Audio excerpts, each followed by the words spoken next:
Alright, name of God the Father.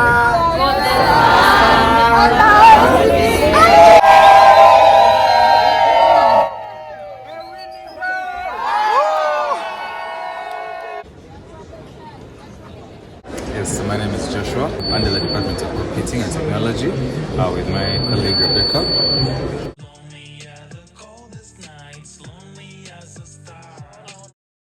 We needed to find a way where we can make the rescue missions a little bit more effective. So disasters such as landslides, mudslides, earthquakes, collapsing buildings.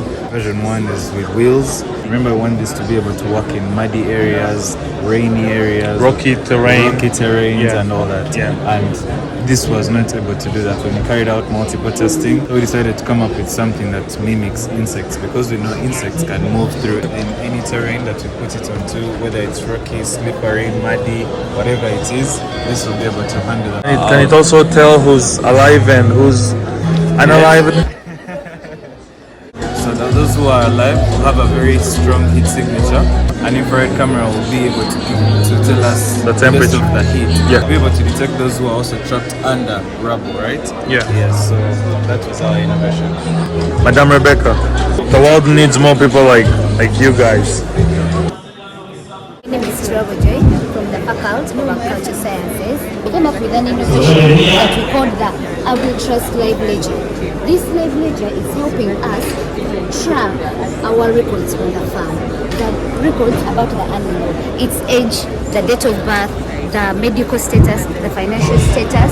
We look at the movement logs if the animal is moving from one place to the other. We came up with this and created 2 codes. This is our ear tag, and we can be able to, so it's helping farmers to track daily records that are on the farm. The breeding companies, you'll be able to know, is it a New Zealand? Yes, it is. Which date, in which area it is, the feeds, are you giving it vegetables? And you can be able to see the photo. What if the animal is stolen? Now these animals are insured. When you insure the animals, you'll be able to get the insurance fee, and you'll be able to do what? To back up yourself. So you can be able to say, is it under collateral? Does insurance cover death? Yeah, it's of the animal? Death, maybe it's lost, the theft. Yeah. Now this can work for any animal, Yes, even chicken. Yeah, for the chicken, it's like a bracelet. Good. Thank you very much, Joy. You guys are actually in Africa. This bread is made of nakati. Yes. All these, wow. Yes. These are This is the nakati. leaves.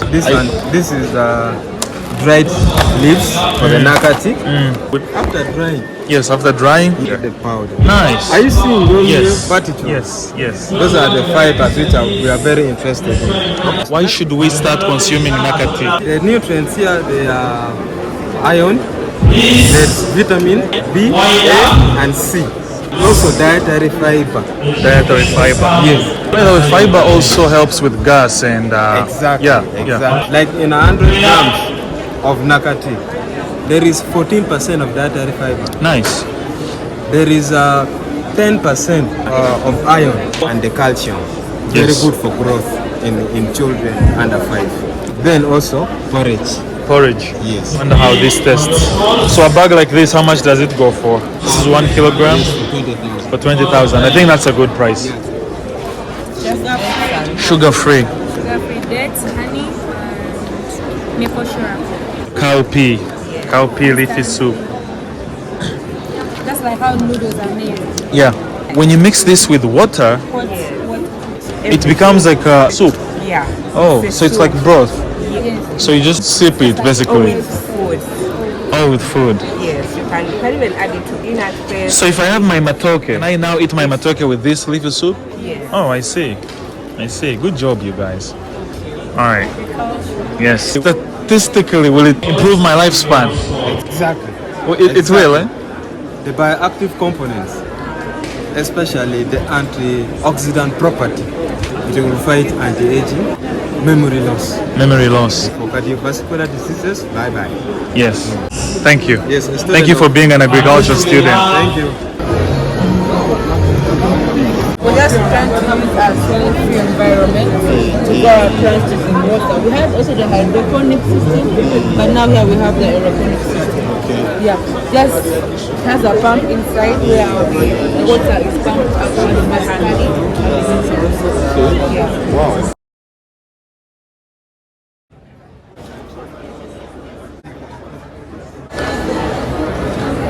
Now that's a fire art face. Be like, wow, this reminds me of my. This is someone's mother. This is someone's mother. Look at the Mona Lisa. It's $1 billion. Director Combs. Oh, at TCU? Oh, nice.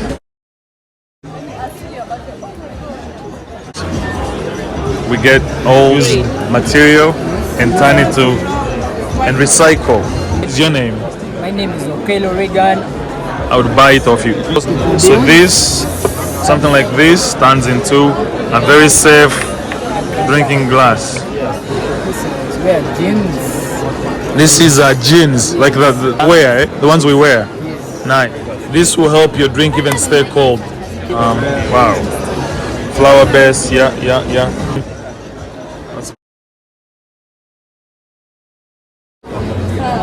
I like this. Is it like a safety feature so that when the candle runs out, it just dies out? Nice. Wait, do you know that painting these makes them somewhat? All you need to wash is just the shoelaces. Okay? Here you can just. These are also being sold, eh? Yes.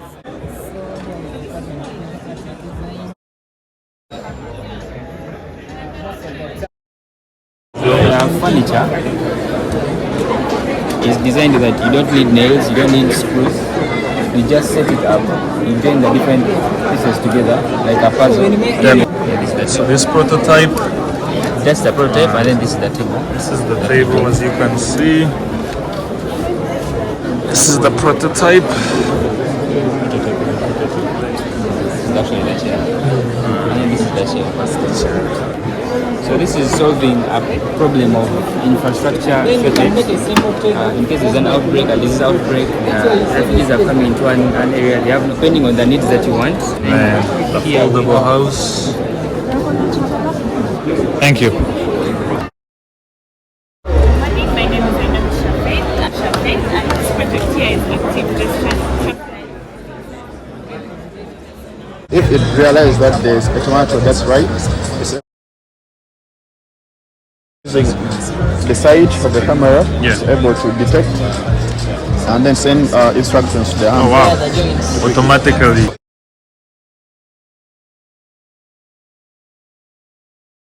Okay, that's pretty cool. Yes. What was your name again? I'm kidding over it. Do this all day. Dang.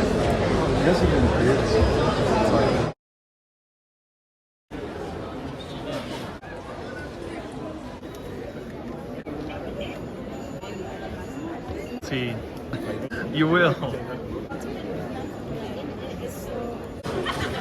Betty Takari, a third year law student. That comes with a lot of pride, other than music, dance, and drama. Maybe.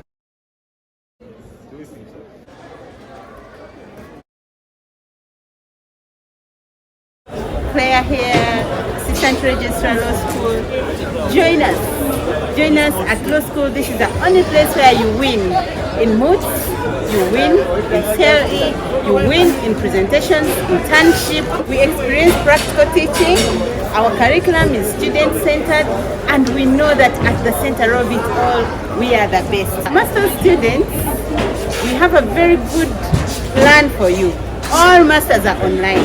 Click application, visit our website, apply, and there you are at your school, purely online. God bless you as you join Uganda Christian University. Bye-bye. Hello everyone, my name is Joshua Simwa. Why UCU School? Well, first things first, we teach. We don't just give notes, we actually teach. I have been a tutor for a while. We have the lecturers who teach the core of a subject or pursuit. Then the tutors come in to help break down the subject for you to clearly understand it. It's not only about academics, it's also about your character, the way you do things, and it also has a Christian aspect to it. So I will welcome all of you to them. You see, we have been the best in moods all round, all moods last year, be it Jessa, be it Unwanted Witness. So we have moods. So you have a place to belong and to grow your talent. We have the Uganda Law Society Students Journal, where we teach students how to write. We have the IHL blog. We have so much in for you when you join UC. God bless you and bye-bye.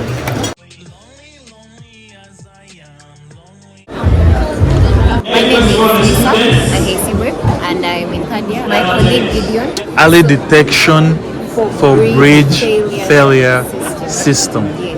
There are sensors that are placed under the bridge. There are load sensors and strain sensors that sense at which part of the bridge is failing. Maybe due to flooding or overloading, because there is a maximum capacity that the bridge can hold. Yes. Once this capacity is passed, this system will direct to the monitoring system that will alert us at which point the bridge is failing. When cars are moving on the bridge normally and they've not exceeded the maximum load bearing capacity of the bridge, but the bridge is working perfectly fine. Once I apply a load, the bridge will send us a warning signal, but it will also send the users of the bridge not to cross the bridge because there is a failure, and it will also send the engineers that at this point in the bridge there is a failure, so come and fix it. This helps with the economy of Uganda because we're not going to spend so much money fixing bridges all the time. We're going to just focus on maintaining the bridge. You also save lives because you've heard of that boat that ran into the bridge. Oh yes. Will there be minor effects of the repair that might even result into even a bigger problem next time? So now the strain sensors help determine which particular part of the bridge has been deformed. If the damage was caused by a single truck, let's say 15 tons, now the repair is done, they now cater for, let's say, like another single truck weighing there was like 30 tons. Work with that. Worst case scenario. Worst case scenario. Does this sensor mechanism, does it incur more cost? Does it increase the budget too much for the bridge? With our countries that have so much corruption, people completely ignore the innovation just to save on costs. If you decide to neglect these sensors at the construction of the bridge, later on you're going to incur higher costs in rebuilding this bridge. People insecurity because people won't trust the bridge, so there'll be mistrust of the public. But if we invest in these sensors early enough, it will prevent future costs that could be even double of what the bridge could have costed. Better safe than sorry, right? So it's better you invest at the beginning of the bridge knowing that it's going to last generations and generations. Is it done after the bridge is constructed? Either during construction or after construction for any existing bridges. Tests will first be done to first ensure that it's within the required design integrity. Then after that, now that will be like our baseline. That beyond this, that's when our system is failing. That sounds very good. My name is Daniela Kubel, pursuing a Bachelor of Science in Construction Project Management. Automated bill of quantities. Now, with this model, the aim that we're trying to solve is the lack of transparency that tends to be between clients and contractors. Your software here. How are you going to get your labor worth, your genius worth from this program? To make the money off of downloads. Monthly subscriptions. If a hardware is just a small town hardware, and then you have like these big hardwares, are they also going to pay the same? We charge them differently depending on what they want to access. Depending on their traffic, you're going to put these local site engineers out of work because why do I need them now if I can calculate everything And I see like a lot of women especially who have gone to like Saudi Arabia and they come back and all the money they send, like they found an empty plot of land. People have been sending them fake pictures of houses being built and everything. You could even be in Kenya and you just don't have the time to come to Uganda and you send 10 million Uganda shillings and someone does work for you for 6 million and you will never know. for that demographic of people. This would be very concrete in that nature because this would be information they trust. That's my opinion. Thank you very much, Miss Daniela. Right? My name is Atim Priske Nabo. I'm a civil and environmental engineer from Uganda Christian University. We do here is a bamboo roof. Economically, this is very sustainable. I tapped into the knowledge of using it for roofing. As you can see practically, here I'm using an interlocking system. So you can dip it in proxy resin? You can either dip it in epoxy resin or you spray. Like a pole in oil so that termites don't eat it. Good point. Bamboo is affected by termites, fungi and moisture. So when you use epoxy resin, you're able to seal off these pores that contain the cellulose that termites feed on, that fungi that facilitates the rotting, and you also seal off the moisture. It's very hot. Is this a better alternative in that case? It doesn't absorb heat or retain it. According to the tests that I've been able to do at the moment, I am quite sure it will take you 20 years plus. The long run, it's still cheaper to replace a bamboo roof in the 20 years other than getting an iron sheet in the first place. Thank you very much. My name is Bakao. So what you see here is a wind solar hybrid system. The solar and the vertical wind turbine. Okay. In Uganda, for example, the express highway is using the national grid to power the street lights. So now that causes stress within the national grid, especially during peak hours between 6 p.m. in the evening up to 1 a.m. Solar is the current system that is being used to power street lights, but solar experiences some challenges. Let me say days of autonomy, like 2 to 3 days. Without sun? We didn't opt for the horizontal turbines because they require high startup velocity from 4 meters per second, which is not significant in Uganda. Those vertical wind turbine systems work with low startup velocities from 1.5 onwards and above. It shows you the different velocities in Uganda. As you can see, 5, 3, 2, 6, 4. So now averagely, Uganda has about 4 meters per second. This requires a less startup velocity. Yeah. So now, why are you using it on a highway? Number one, on a highway, there's those moments when maybe there's no wind that is flowing, but there are vehicles passing, right? So when the vehicle passes here, it turns the generator itself, produces current, stored within the battery system. So now this is going to be our turbine system. This is our line. A real life explanation of how this principle works. Right? And now that one particular turbine can produce electricity that can power up to 10 street lights. And each street light takes a lot of electricity, about 1,000 watts. So that is why we are opting for this, to at least reduce the stress of the national grid. Let the national grid, most highways actually within the rural areas, where you find like the national grid is there, but people are not using it. So you're giving people more options of what to use. Does this project have... Currently, there's no footprint because it's a renewable energy source, because solar is renewable energy. Very good.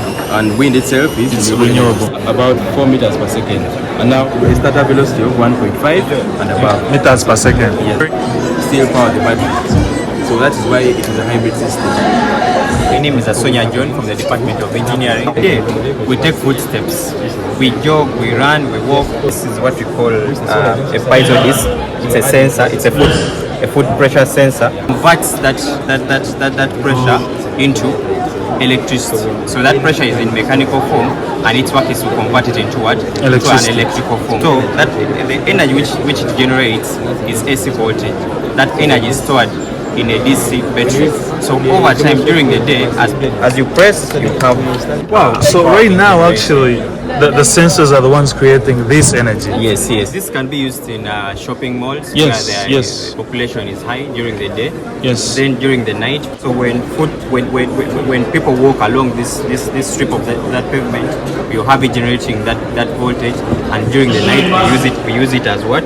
We can turn it on using it as the security lights along the walkways. We could also use this at UCU.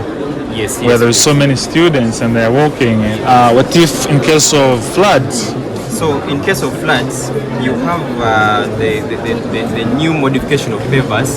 The water to penetrate through it. Understood. So like tiles. Yes. Basically, we build tiles and put this under. Yes. That's very good. School of Education. Education faculty.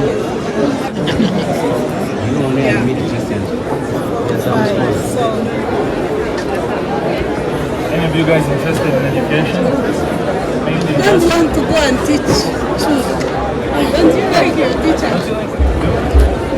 So, And you teach engineering when you don't know engineering, it's possible. So you have to he's basically a mathematician because they have one columns in SQL, right? So our program really connects our students, even new students like us, to what we're going to be accounting in our future. Our program not only it also connects students to alumni and already people in positions of employment, people who are employed. It also gives a student an opportunity to become a being a student. Midwifery, Department of Nursing and Mid. Our project with my team here. So this app, you realize that in Uganda, 20% of the people are not aware of their sickle cell, their sickle cell status, whether they are carriers or actually sick. They get to know when it's already too late. So what we did is that we created an app to bring that awareness easily to them. 3 minutes shows you the risk in color-coded format, whether you're at risk. So when you know that you're at risk, it will force you to do what? To go on and go for the screening, the blood screening, because now you are worried for your health. Then, other than that, it also connects you to another GPS location where it connects you to other hospitals where you're going to do your screening from. Then also, it also has a hub, a community hub where, you know, when you're different, let's say you have sickle cell, you may feel left out in the community, you have no one to tell your story. So in the app, we have a section for that where you can tell your story, you meet other people's stories, so hence, you know, monitoring each other. Articles about sickle cell, you can get to know more about sickle cell and end up, you know, saving more lives. Access to these. Then also, first date, we have to confirm if we are sickle. Check if your child will have sickle cell. Oh wow! You can just confirm very easily with the app. Increases awareness of the use. Is sickle cells a silent killer also? Yeah, it's kind of silent killer. Can someone with sickle cells, a female and a male, get together? Like, is it okay, or should it be avoided? I would advise you completely avoid it. Someone who doesn't, they can get together. Yeah, someone with sickle cell and someone who doesn't have sickle cell, who is not even a carrier, they can get together. But someone with sickle cell and someone with sickle cell, they cannot get together. Someone with sickle cell, someone who is a carrier. A carrier is like you have a hidden trait within you, but you don't know. The symptoms are not manifest. Yes. Wow, I really have to go and look more into this. This sounds very interesting. Thank you. I'm wondering, when the sickle baby, it has already happened. That baby has sickle cells. But what I would say is this person, they are at risk of periodic attacks, sickle cell attacks. And these attacks get paid, like very, very painful. Always in hospital. True, like yeah. You, for your kids, Very true, especially students who you have to be out. Everyone should basically go for a sickle cell test. Perfect. That sounds good. Everyone to go. Now, can sickle cells? At a moment, So, people go for. yes. Yeah. Oh, thank you, doctor. Yes. When we get back, we still have the Guild President, 28th Guild President, His Excellency Mabon. We go back to Money. The President in his manifesto talked about a fund for graduates. I think money is going to be dispatched to an account that will help people who have graduated. It's going to be workable. How sure are we that the majority, or those that genuinely do need this support, will get it? Like you've mentioned that money will be allocated to different accounts. Who are the beneficiaries to the accounts?